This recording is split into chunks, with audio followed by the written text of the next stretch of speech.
주님의 이름으로 사랑하고 축복합니다. 오늘도 금요일 기도회가 있는 날이 되었습니다. 함께 주님 앞에 기도하고 부르짖어 응답하며 응답받는 은혜롭고 복된 날 되시기를 주님의 이름으로 축복합니다.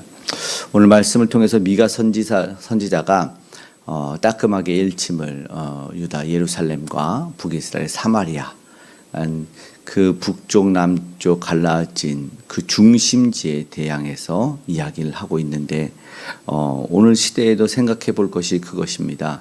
저들이 굉장히 중요시 여겨야 되는 것이 무엇인가? 바로 하나님께서 구원해 주신 백성, 그러니까 구원을 거저받은 백성으로서 하나님이 가장 기뻐하시는 일을 해야 되는데 그것이 무엇일까? 예배와 제사 아니겠습니까? 그래야 하나님을 만나고 하나님이 주시는 복의 방편이 주님을 만나는 것인데 그래야 죄 사함 받고 하늘에서 허락하신 은혜와 복을 받는데 저들이 그것을 멸시하게 됩니다. 이것을 보면서 오늘 우리가 진정 오늘날에 우리가 따라가고 있는 것은 무엇인지 한번 생각해 보기를 원합니다. 내게 조금 기쁨을 주면 이게 어떤 면에서는 SNS 요즘에 이걸 반영하는 것 같아요. 좀 재미있고 즐거운 영상이나 사진들을 올리면 사람들이 거기에 친구를 맺는다 우리는 표현하지만 이게 영어로는 팔로우로 되어 있습니다. 그러니까 내가 너를 추종하고 따르겠다. 너는 나에게 볼거리를 제공하니까 즐거움을 주니까. 근데 사실은 주님은 이 세상을 따라가고 우상을 따라가지 않고 오직 온전히 주님만 따라오기를 원했습니다. 오늘 다시 한번 우리는 우리 참된 주인 되시는 예수 그리스도만을 따르기를 다짐하고 결단하고 기도하는 시간이 되었으면 좋겠습니다. 심판을 받을 수밖에 없는 이유가 바로 그것이기 때문입니다. 제사와 예배는 하나님이 가장 기뻐하시는 것이고 저들에게 허락된 은혜와 복의 방편이었는데 그걸 멸시한 것이죠. 안타깝게도 거저받은 구원에 그 백성으로서 행해야 될 그들이 왜 행하지 않았을까? 그들은 변질됐기 때문입니다. 형통해서 그랬을까요? 어쩌면 우리가 속된 말로 잘 먹고 잘 사니까 등 따실 때 돌아선 그런 모습이 아닌가. 이제 그들이 더 이상 제사를 중요시 여기지 않았기 때문입니다. 우리가 과거의 신앙을 돌아보면 옛 신앙의 선배들이나 어르신들이 하는 말이 예전에는 그렇게 뜨겁게 기도했다. 산으로 올라가고 기도하고 그렇게 기도했다. 막 나무 뿌리를 뽑고 열심히 철야 때도 밤새 기도하고 이런 신앙들이 있었다 하는데 지금은 아니다라는 말씀 속에서 얘기를 하시는 것이죠. 변질되고 변한 그런 모습, 식었다. 아니 왜 요즘은 그런 모습이 없을까? 한편에는 좀 안타깝게 그런 말씀들을 하시는 겁니다. 어디로 가셨을까요? 살아 계시다면 다시 나오셨으면 좋겠지만 이 세상으로 돌아가지 않았을까? 화려하고 더 재미있는 곳으로 가지 않았을까? 말씀드린 대로 이유는 이제는 살만해졌기 때문에 이제는 응답을 다 받았기 때문에 그렇다면 하나님 참 응답을 안 해주셨으면 좀 더디 해주셨으면 아니면 조금씩 해주셨으면 좋았을 텐데 아쉬움이 있어요. 이스라엘이 그랬습니다. 이제 저들이 뭐랍니까? 1절의 말씀에 오늘 미가서 2장 1절에 날이 밝으면 그 힘으로 손에 힘이 있어서 악을 꾀하러 가는 거예요. 안타까운 모습이죠. 조금 살만하면 주의를 눌러서 또 못된 짓 한다. 이런 말 하는 거죠. 2절에 보니까는요, 그들이 밭을 탐하고 빼앗고 집들을 탐하여 차지하니 이게 이제 강탈한다 이렇게 나와 있는데 이게 폭력을 행하는 거잖아요. 그러니까 예전에 그 신앙의 선배들이 무언가를 필요하면 자식이 잘 되거나 건강하거나 아니면 내가 무언가를 얻고 싶으면 하나님에게 그렇게 매달렸는데 이제 저들이 변질되니까 어떻게 됩니까? 직접 뺏어버리는 거예요. 그게 빠르거든요. 그렇죠? 이 시대도 그렇습니다. 뺏어버리면 돼요. 그리고 좀 기웃기웃해서 이곳에 뭐 하면 내가 뭘 얻을 거야. 저곳에 투자하면 여기에 보내면 자녀가 잘 될 거야. 그러면은 다 보내고 투자하고 또 그러다가 또 안타깝게 사기도 당하기도 하고 그런 여러 가지 일들이 현대에서 많이 일어나지 않습니까? 한두 가지가 아닌데 그런 모습이나 구약의 지금 시대적으로 보면 한 2700여 년 전인데 그 시대나 변함이 없는 것 같다. 하나님을 따르는 자들이 아닐 때는 동일한 세상 따르는 모습이 여전히 나타난다. 그러면 차라리 오히려 진짜로 뜨겁게 하나님을 찾아 부르짖고 산에 올라가서 기도하던 그 아날로그 신앙이 오늘 우리에게 있어야 되지 않을까. 지금 디지털이가 누르면 나와야 되는 시대 아닙니까? AI가 답을 줘야 되고 기계식으로 전자식으로 뭐 손편지 써서 사랑의 메시지를 기다리는 시대가 아니라 당장 전화하고 메시지를 보내고 카카오톡에 일 하나 없어지고 답장 안 주면 당장 전화해서 왜 답을 안 주냐 뭐 이런 빠르고 신세대가 좋은 건지 어쨌든 욕망을 빨리빨리 채워야 되는 시대가 된 거죠. 저들도 무기 들고 가서 뺏어버리면 되는 거예요. 거기에는 하나님이 힘과 능력을 주셨더니 잘못 사용하는 것 아니겠습니까? 지도자들은 백성들을 잘 다스리라고 대리 통치권을 주셨는데 오히려 악한 권력자가 되어서 더 뺏어서 백성들을 못 살게 하는 것이 오늘 이들이 했던 행위들이라는 것이죠. 그래서 하나님이 저들을 심판할 수밖에 없다, 재앙을 내릴 수밖에 없다라는 것입니다. 오늘도 우리가 이 시대 속에서 부익 빈익빈이 일어나지 않습니까? 가진 자들에 대한 의무는 노블리스 오블리주라고 해서 우리나라도 행하는 이들도 뭐 없진 않겠지만 아직도 여전히 부족함을 느끼죠. 점점 힘든 사회. 그래서 시대에 일침을 가했던 뭐 세모녀 사건이라든가 여전히 안타까운 일들이 일어나고 있는데 오늘 우리의 시대를 되돌아보며 악이 퍼지지 않고 겸손히 하나님이 주신 것이 어떻게 재능과 탤런트가 사용돼야 되나 한번 기도해야 될 것 같습니다. 오늘 본문의 3절에 5절에 교만하게 다니지 못하기 위해서 교만이 문제였던 것이 아니겠습니까? 재앙으로 때리시겠다는 것입니다.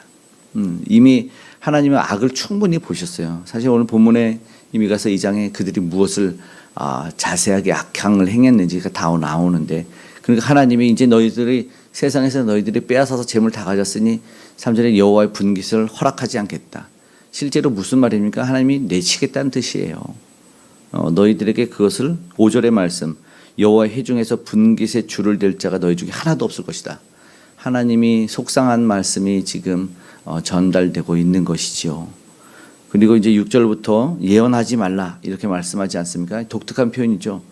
하나님은 백성들은 하나님이 주시는 말씀의 예언을 받고 심판의 예언에서는 회개하고 돌아야 되는데 이제 하나님 예언도 하지 말라고 하지 않습니까? 왜요? 그들의 악함을 보셨다는 것이에요. 그리고 하나님이 지켜줄 거라는 착각 속에 있어요. 우리 하나님이 구원해 주셨잖아. 나는 교회 다니잖아. 이러니까는 하라는데 아니에요. 너희들 그치되 야고바 여호와의 영이 성급하다. 자기들이 지금 속단하는 7절의 말씀이 있는데 이 자기들은 범죄하면서도 나는 괜찮을 거야. 지도자나 목회자가 나는 목사니까 하나님이 나는 어느 정도 많이 좀 용서를 더 해주시겠지. 직분 받았으면 내가 열심히 수년간 헌신했으면 조금 잘못해도 하나님 나 봐주겠지. 이런 안일함이 현대에도 있는데 과거에도 어떻겠습니까? 더 특권이 있었죠. 옷 다르게 입고 다른 거 먹는데 나는 다르게 살니까. 근데 그게 교만으로 가면 안 되는 거예요. 하나님이 결국은 하시는 것이 무엇인가? 큰 교회고 뭐 그러면은 내가 조금 더 용서받을 수 있는 이게 많아지는 그런 목숨이 더 많은 건가? 특별한 방패를 갖춘 건가? 그런 게 아니죠. 세 번역으로 6절에 7절의 말씀을 한번 읽어보겠습니다. 본문이 조금 어색한 것 같아서 제가 6절 7절의 말씀을 읽어봐 드릴게요. 그들의 예언자들이 말한다. 너희는 우리에게 예언하지 말아라. 이 모든 재앙을 두고 예언하지 말아라. 하나님이 우리를 망신시키실 리가 없다. 다시요. 하나님이 우리를 망신시키실 리가 없다. 저들이 하는 말이에요. 죄를 마음껏 져놓고 하나님이 우리를 그럴 뿐이 아니다. 7절의 말씀이에요. 야곱 족속아 너희가 어찌하여 주님의 영도 분노하시냐? 주님께서 정말 그런 일 하시느냐 하고 말하느냐? 너희 말이 행위가 정직한 사람에게 유익하지 않느냐? 하나님의 영은 분노하지 않아. 주님은 정말 그런 일을 행하실 분이 아니야. 이런 말씀하는 거예요. 지금 참 깨닫지 못하는 말씀이죠. 자신들이 죄를 졌는데도 불구하고 하나님은 자신들에게 분노할 뿐이 아니라 저들의 모습이 아니라 오늘 우리의 모습이죠. 그래서 오늘 우리가 다시 한번 어디를 따르고 있는지를 한번 보기를 원합니다. 우리는 어디를 가야 되는가라는 것이죠. 8절에서 말씀에는요. 전쟁을 피하여 평안히 지나가는 자들에서 또 의복을 벗긴대요. 또 내 백성의 부녀들이 그들의 즐거운 집에서 쫓아낸대요. 9절에서 결국에 이들이 뭐요? 10절의 말씀에 더러워졌기 때문에 끝에 멸하리니 멸망이 크리라. 멸을 쩔당하고 멸망이 크게 된다라는 말씀을 합니다. 뭐 종교적인 악이 아닙니다. 이거는 뭐예요? 보니까 사회적인 악이에요. 그러니까 믿음의 백성들이 삶을 어떻게 살아야 되는지가 보여줘야 되는데 그 삶이 악하기 때문에 당연히 대가를 심판으로 당하게 된다는 것이죠. 그런데 이 중에서 또 희망이 있어요. 10절에 그 중에서 일어나 떠날지어다 이렇게 말합니다. 무슨 말씀이냐면 그 죄와 악이 행할지는 그곳에서 떠나라라는 거죠. 그러면은 죄와 악이 행해지지 않는 곳은 선이 행해지는 것. 오늘 말씀드린 그곳을 따르라는 거죠. 다시 주님이 기뻐하는 그 길을 따라가라는 거예요. 잘못된 길을 따라왔다라는 것입니다. 그곳을 가라. 그러니까 오늘 우리가 다시 한번 하나님이 없는 곳이면 하나님의 선과 공의가 행해지지 않는 복음이 시든 곳이면 떠나는 것이 맞다. 예. 그것을 떠나야 된다. 다시 한번 팔로우를 취소해야 됩니다. 멸망의 현장에서 안식할 수는 없습니다. 그리고 오늘 종종 그러나 우리가 떠날 때를 놓칠 때가 있어요. 아까 말한 것처럼 조금 더 나에게 기쁨을 주지 않을까? 그 죄가 있으면 떠나야 됩니다. 그곳에 멸망이 있으면 떠나야 돼요. 놓치면 안 됩니다. 가끔 놓쳐서 그런 경우가 있어요. 뒤돌아보는 뭐 롯의 아내도 있지만 종종 좀 더 자자 좀 더 졸자 하면서 놓쳐요. 그러면 빈궁이 속히 오거든요. 그게 굉장히 중요한 말씀. 악한 곳, 본문에서 말한 죄악된 곳, 주님이 없는 곳, 심판이 선포된 곳에서는 떠나야 됩니다. 떠날 수 있기를 바랍니다. 11절의 말씀을 제가 세번역 성경으로 한번 읽어봐 드리면 이래요. 거짓말쟁이나 사기꾼이 와서 너희에게 포도주와 독한 술이 철철 넘칠 것이다 하고 예언하면 그 사람이야말로 너희의 백성의 예언자가 될 것이다. 실제로 우리가 봤죠. 예레미야에서도 봤고 거짓 예언하면 좋아해요. 바른 예언하면 딱이 때립니다. 감옥에 가뒀습니다. 예레미야가 그렇게 갇혀서 고난을 당했어요. 그런데 야 니네 포도주 넘칠 거야 그러면 예언자다 당신은 이렇게 된대요. 참 안타깝죠. 요즘 시대에 좋은 것 말하고 한동안 우리 한국교회를 떠들게 했던 기복신앙들 하나님 이러면 복 주실 겁니다. 하나님 저러면 복 주실 겁니다 하면은 모여들어서 그거 말하는 것 같습니다. 진리를 말하는 선지자가 없다는 한편의 말씀입니다. 거짓 예언자는 넘치고 공의를 말하는 자는 없어요. 개개인 열심히 살 건 얘기하는데 우리가 사회에 공통적으로 교회가 해야 될 일을 멸시하는 그러니까는 아주 한해 사변적이거나 아니면 편협된 쪽에서의 이 부분 복음은 얘기하는 것 같은데 전체적으로 해야 돼. 하나님 기뻐하는 뜻을 따르지는 않는 것이죠. 그러니까 왜곡된 신앙인 거죠. 혼합된 신앙. 그걸 할 때는 떠나는 것이 맞죠. 이 땅에 예수님이 자신의 제자들만 해서 오시지 않았잖아요. 인류의 구원을 위해서 오셨잖아요. 그 제자들이 어디에 있고 세상으로 나갑니다. 너희는 모든 민족을 제자 삼아라. 그런데 너희 잘 될 거야. 이렇게 하다가 자기들끼리 모인 것이 이스라엘의 폐단 아니겠습니까? 자기들끼리 모여 썩은 것을 뭐 요단 그 사이로 비유하기도 하고 여전히 맞습니다. 그래서 세상의 빛으로 오신 예수님께서 동일한 말씀으로 어제와 오늘 같은 하나님께서 12절 13절에 얘기하신 것이 바로 그것입니다. 그 무리를 희망이 선포되죠. 12절 야곱아 내가 반드시 너희 무리를 다 모으며 남은 자를 모으고 다시 모으신답니다. 희망의 메시지가 이 가운데 선포됩니다.